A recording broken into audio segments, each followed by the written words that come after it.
sabi nila na mamamatay tao ako, baka talaga. Ang hiningi ko lang, stop. And I will fix government. Corruption must stop.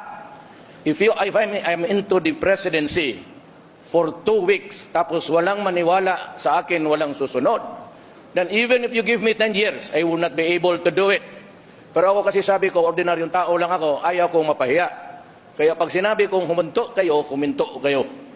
And for those really, na alam ko na, I have one word for all of government dito sa Pilipinas. Stop.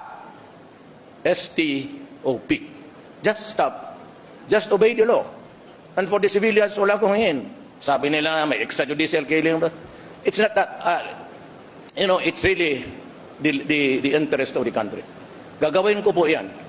I will stop corruption, walang droga, kung maaari lang, maubos ko. Pati tao, okay lang sa akin, sabay na sa droga. Criminality, ganoon rin. I will be harsh.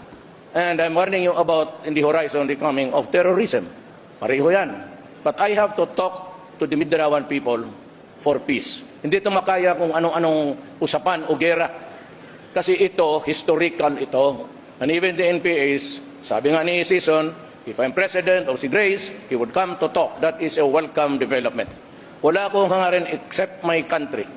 And I pray to God na hindi ako sinasabing bumoto kayo sa akin. I pray to God that the nation will be enlightened by His grace and you can choose the leader. Bahala kayo kung sino. The one who can make it happen. If yung dito sa mga tabi ko, they're worthy. And they can make it happen, I suppose. Pero ako, pag sinabi ko, ang mga dabawin nyo sanay nito, pag sinabi kong huminto ka dyan.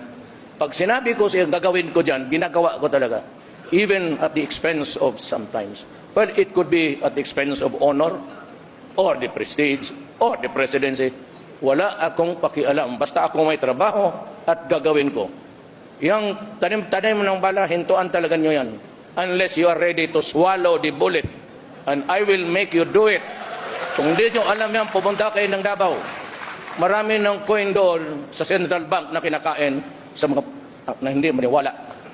I'm a very impatient man. Wala nga akong ipagyabang eh. Pagyabang ko, trabaho lang. I never claimed any greatness. Wala akong recognition sa school. Hanggang high school, 75 lang lahat. Okay lang yan.